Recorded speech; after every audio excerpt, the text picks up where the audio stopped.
Les disparitions forcées en Chine sont coutumes. C'est l'une des armes du régime de Xi Jinping pour faire pression sur la population et réduire au silence l'opposition. Pékin ne s'attendait sûrement pas à l'émotion provoquée par la disparition et l'étrange démission du patron d'Interpol, Meng Hongwei la semaine dernière. Une émotion qui a obligé les dirigeants de l'Empire du Milieu à sortir, ce lundi, de leur mutisme pour évoquer celui qui est rien moins que vice-ministre chinois de la sécurité publique. Meng Hongwei aurait accepté des pots de vin. Il est soupçonné d'avoir violé la loi, a fait ainsi savoir le gouvernement chinois. Les autorités chinoises n'ont bien sûr pas précisé s'il avait été placé en détention.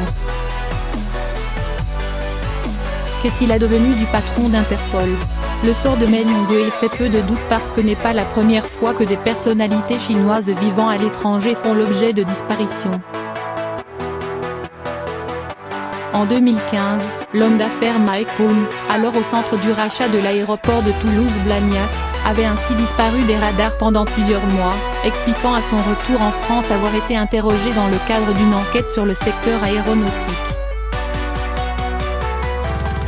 La même année en Chine, c'est le président du conglomérat Fosun, propriétaire du club Méditerranée, le milliardaire Zhuo Guangchang, qui avait disparu de façon énigmatique pendant quelques jours.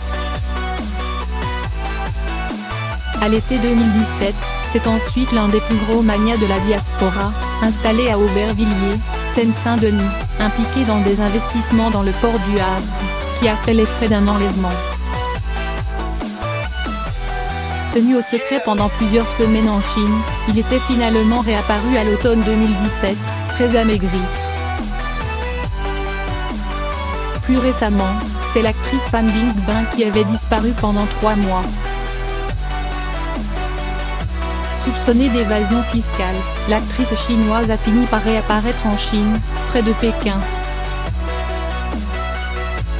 Elle a présenté ses excuses publiques sur le réseau social Weibo et devra payer la somme de 129 millions de dollars d'impôts et pénalités au fisc local.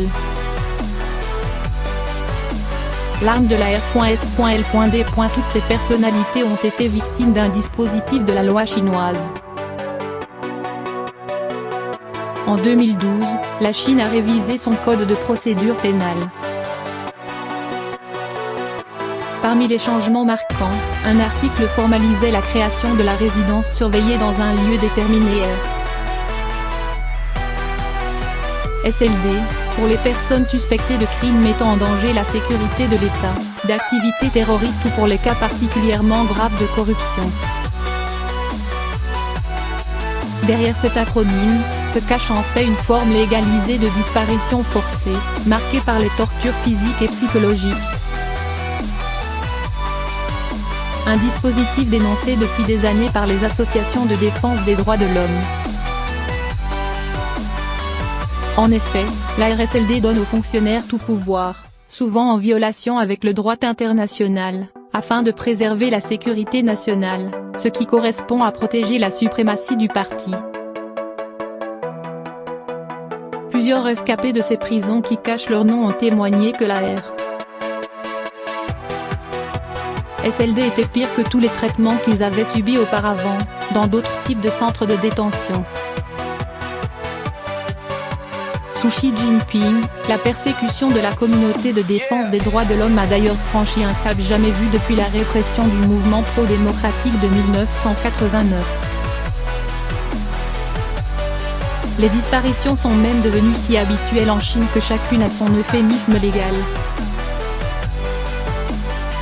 Quand il s'agit de Ouïghours, groupe démographique le plus touché par ces enlèvements forcés, ou de Tibétains, on parle ainsi d'éducation politique.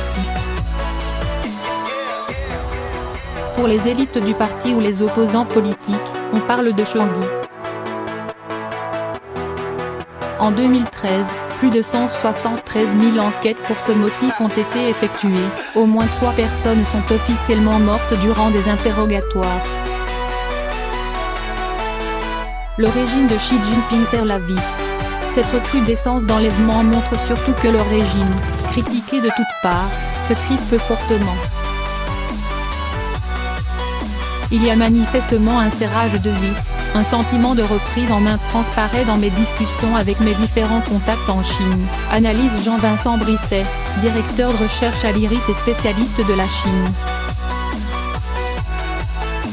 Cela suscite de l'inquiétude pour le long terme, c'est vécu comme une pesanteur dans la vie de tous les jours et surtout ça s'accompagne d'une recrudescence du fichage, complète le chercheur. Pour justifier cette pratique auprès d'une population excédée par les petits rackets, le pouvoir a souvent recours au prétexte de la corruption.